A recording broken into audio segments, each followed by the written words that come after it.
The social and emotional forces that Derek talked about come together from every student and from the instructor to create a course climate as part of the affective domain. I actually don't see the affective domain as separate from the cognitive domain in that they influence each other quite a lot. And I will give an illustration of that in the following story. Chris is a brilliant student who was taking at the time a statistics class. And the instructor one day did an activity that is in general good pedagogy. It's commendable.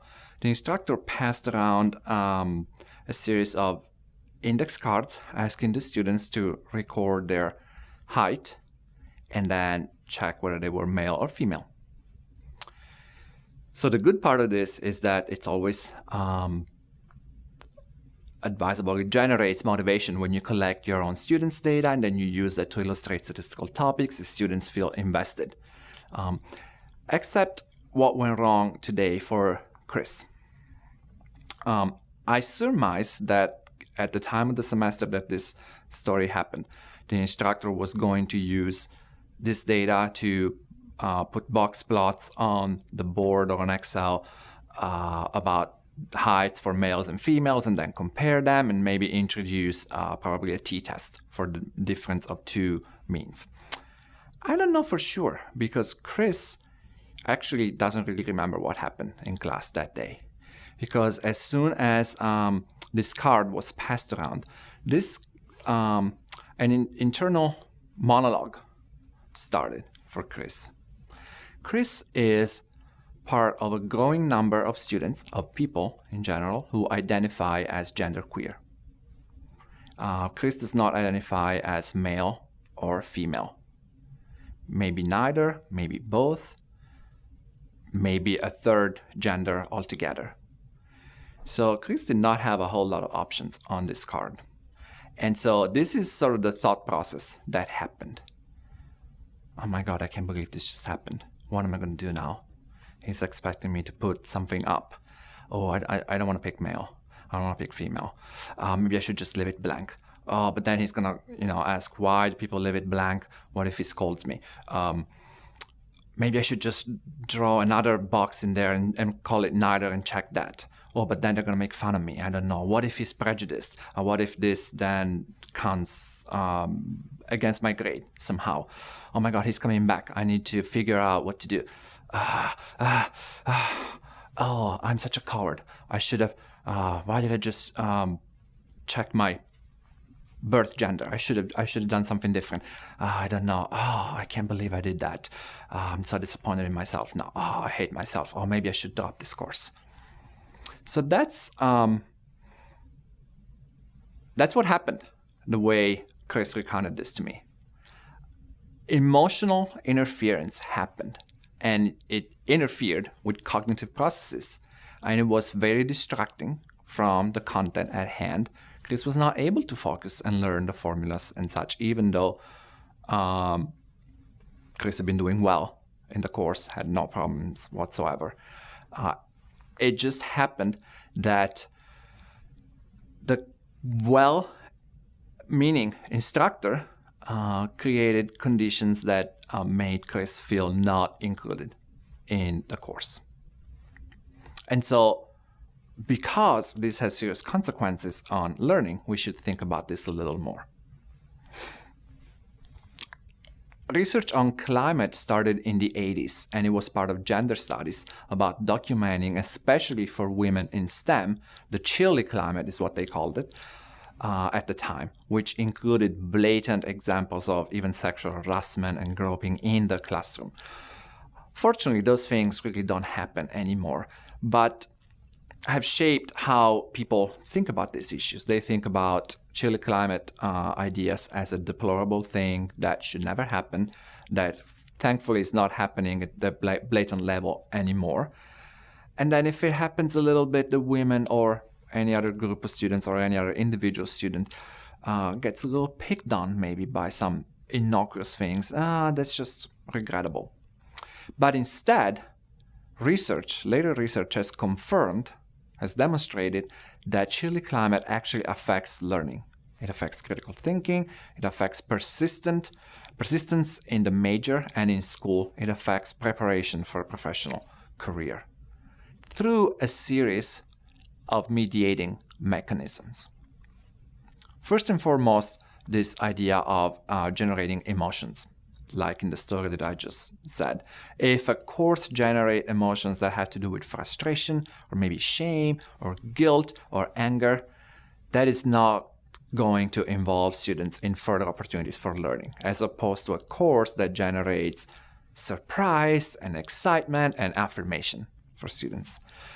Climate regulates the circulation of knowledge. If some students are shutting themselves off from discussion, they're not providing perspectives that might benefit everybody else in the classroom.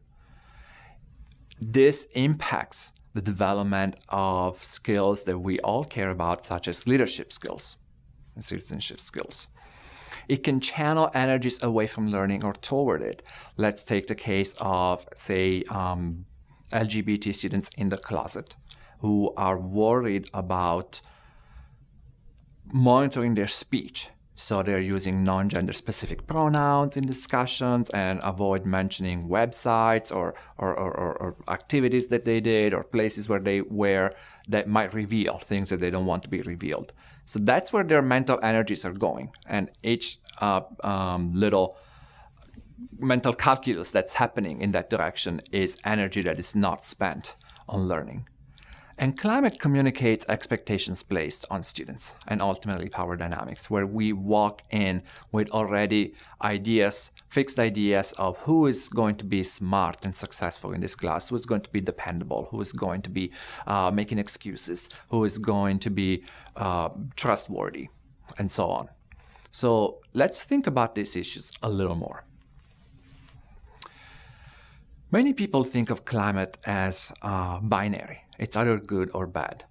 But in fact, climate is best represented as a continuum. There's degrees. In this particular study that I'm referencing, they looked at whether the climate was marginalizing or centralizing of certain students and whether it did so explicitly or implicitly.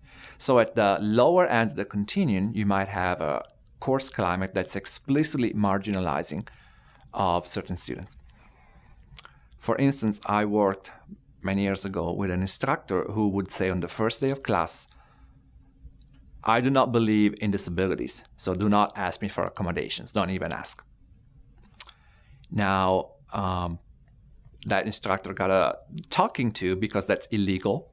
You cannot say that, but it's not as if his ideas and his dispositions have changed. So he's moved on to the level of implicitly marginalizing. It probably still comes out in other ways in the course.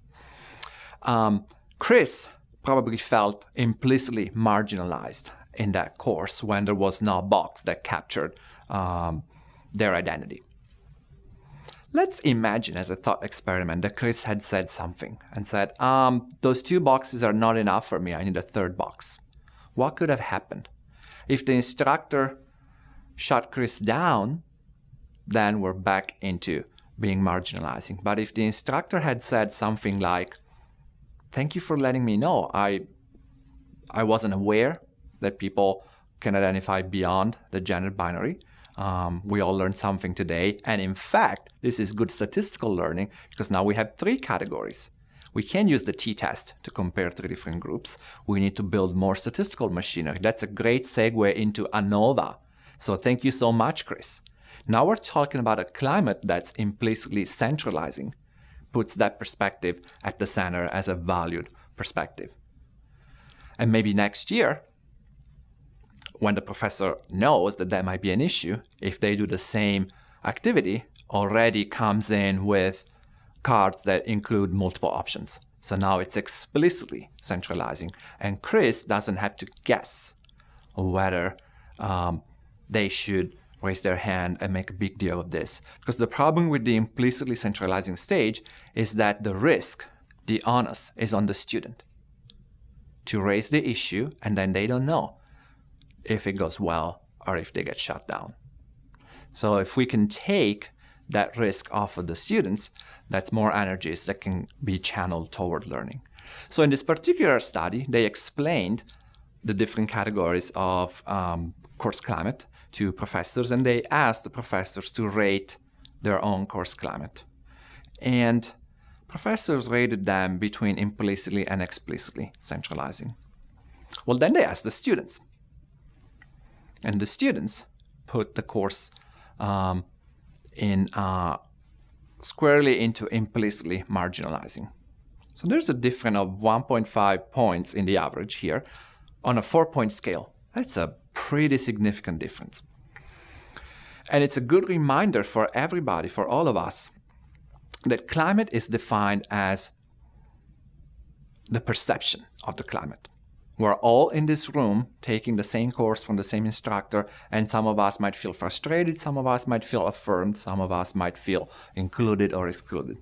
And so we want to check the perceptions. We want to see who is experiencing the course climate in what ways. Because the good news is that we control the climate. The climate is made up of the things that we put out, the messages, implicit and explicit, verbal and nonverbal, that we put out. So we don't have a taxonomy of everything that makes up the climate in a course, but we can focus on certain things that have been studied. And here's some. The first one is the tone that we use. In this particular study, they used syllabi to study the tone. But it wasn't a syllabus study. It was really using the syllabus as a tool to reveal what kind of tone do we take when we talk to the students. And so they took a generic syllabus and revised it they made 2 versions of the same syllabus. They revised the policies so that the meat of the policy would be the same. In this case, no late homeworks. And if you're late, we take 20% off right off the bat, and then we start grading from there. And so it was revised in a punishing way, where you can imagine it's all bold-faced and all caps, exclamation marks, no late homework ever for no reason, and if you're late, I will take off 20%. And on the other side, we have a rewarding syllabus where the wording is a little more encouraging. It says, please don't be late, because if you're late, I will only be able to give you 80% of the total points. So it's the same policy. The substance of the syllabus hasn't changed. But when they gave, and so they went down the line, policy by policy, and gave them the same treatment. So they had one syllabus that was very, very punishing, and the other one that was very, very encouraging. When they gave both syllabi to the students, this is what they found. They found significant differences in terms of which instructor was perceived to be more approachable. They found differences in what course the student wanted to take or not take. They said that they were not comfortable taking the course from the more punishing instructor, the scolding one. They were not comfortable going to the instructor to ask for help if they needed help. And in particular, they found out that first-year students were more impacted than everybody else. And those are the students you really want in your office when they need help before you lose them. So the tone that we use can have a significant impact. And the good news is that we control the tone, whether we talk to students in ways that are encouraging or punishing. Another issue that the researchers looked at is that of stereotypes. What is the impact of stereotypes in the classroom? What do they do? So here's a stereotype. Here's a situation. Let's imagine this situation. A professor walks into a classroom and gives to hand out the final in a math classroom and says something along these lines. Good luck, everybody, especially you women, because we know that women are not good at math, but good luck. And what would happen? Here's what happens. Similar to what Chris experienced, now students in this situation experience a threat. The threat is that they are being stereotyped by somebody who espouses beliefs that might explain their performance. If they don't do well on the final they will know that the professor thinks that they didn't do well because they're women and just inherently inferior. The task needs to be challenging. It doesn't work if you say, oh, you're a woman, you can't do math, what's 2 + 2, obviously. And the outcome needs to be important. Here I am, I care about math, I'm a math major, I want to be a mathematician, and here's somebody who holds power over me telling me that's just impossible by virtue of who I am. So these are the best students in that group that we're interested in retaining, especially when we talk about issues of leaky pipelines in STEM. It does not matter whether the person herself, the woman herself, believes the stereotype that they're less because they're women. What we find consistently is something along these lines. And this one was made for Black students and white students, not male and female, but it's the same outcome. Students belonging to the stereotyped group in the room where the stereotype is activated do worse than the students in not subject to stereotype, but they do also worse than women in a different room when no mention of the stereotype happened. And this is after controlling, in this particular study, they controlled for SAT scores. So it's after controlling for individual abilities. You still see big differences. And this is being replicated for gender and race and different races, like Black and Latino, old people and the stereotype of being forgetful, low socioeconomic status, any group you can think of has had a stereotype threat experiment done on them. And what we end up seeing in this is the same interior monologue that Chris experienced. So it's not about self-esteem. They measured self-esteem of all the participants in stereotyped groups or control groups in the one room where the stereotype was activated and the other room, before and after the assessment. No changes. There were no significant differences in self-esteem. But it went more like this. Oh my God, I can't believe he said that. He's going to be grading my exam and he thinks that I'm going to do worse. Oh, I'll show him. Oh, I'll double check everything. And so there's all these mental processes that are going on that interfere with doing well on the exam. You're double and triple checking your answers, and then what they see is that students don't get to the later answers, for instance. It's just a lot of interference. So the good news out of that is do not activate stereotypes. That's really all it takes to get rid of that in any way. Even when we're careful to not activate stereotypes, we might still fall into what some researchers call micro inequities. So this is an interesting issue that has been reported in the literature by observational studies where researchers would sit in the room and just take a tally about who gets more eye contact, men or women, who gets called on more to answer questions, whose answers get praised when they're correct, who gets asked more follow-up questions, who has their names used when the students are being addressed, who is given credit for saying something good. And overwhelmingly, people have found out that it's male students who get this credit. And so it's, and what they report is that when they conference back with the instructors in their courses, the instructors were horrified.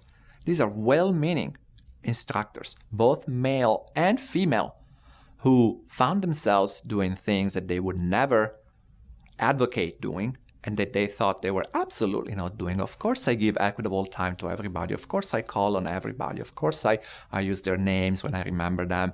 And yet there is this little tendency of not doing that and not being aware that we are not doing that. So this calls actually for vigilance on our side. And this already gets us into the last category of personal relationships with the students. These are little ways in which we treat students in the classroom when they try to participate in discussions. But in general, we interact with students in possibly significant ways. So significant, in fact, that in studies designed to find out why certain students, for instance, women and minorities, leave the sciences, what they found out that one of the major factors was that of faculty unavailability. Students who think that faculty don't care about them, they don't count for much, they're not going to be missed if they switch majors. Similarly and conversely, students reporting that they were at a critical juncture where they were thinking about switching or leaving or dropping out of college, and it was one critical interaction with a particular faculty member who took a pivotal role and sort of took them under their wing and mentored them, and then made a big difference in staying in college, staying in the major, succeeding in a particular course or a particularly hard course. And this has been confirmed in a couple different studies, and actually that I'm mentioning here, but actually even more other studies. On the plus side, so if the formalistic exchanges and if the perception of unavailability drives people away, other studies have also found that faculty who have a particular faculty-student orientation, which encompasses portraying that they're interested in the students' academic problems, that they're approachable outside of class, that they're treating students as individuals and not as numbers, and especially when it comes to concerns of certain minority groups. When faculty do that, that impacts the student's own self-reported level of critical thinking, analysis, problem solving, retention in the course and in college, and even the percentage of students who actually moves on to go to graduate school. So again, these are all things that we are largely in control of, that we should check if we're perceived as we intend to be perceived, because there might be a gap there. But we can act in ways that make sure that the students think that we are interested in their academic problems. So here are some principles or strategies to think about when you're thinking about the affective domain. Look at your assumptions. This might be critically hard to investigate. We're resilient to our own assumptions. We don't see them. They're unconscious. And not just for the usual suspect groups, women, minorities, etc. What's your first instinct when you have a student athlete in the classroom about how they're going to do? What about somebody from a fraternity or a sorority? Any kinds of groups might bring with them assumptions that are unchallenged. So let's start challenging our own assumptions. Using student names, modeling inclusive language. The diverse examples, especially in fields that have international students who might not be familiar, let's say, with American sports.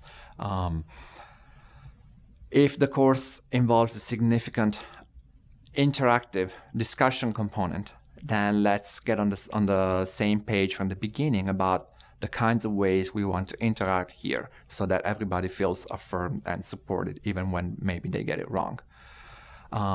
What about perceptions of fairness? How will you make sure that you are seen by the students as fair in terms of the grades that you give, how you arrive at those grades? So criteria and transparency. Be mindful of low ability cues. Sometimes in our effort to appear helpful, we might send inadvertent messages. Of course, I'll help you. I know that women struggle more with this. That's a very mixed message. It's trying to communicate helpfulness and at the same time reinforcing an innate low ability. Don't ask people to speak for an entire group, representing the female perspective on an issue or the black perspective or any other kind of perspective. And lastly, be careful about those micro inequities that we all do. I know I've done them myself. I need to be vigilant in terms of giving everybody equal face time.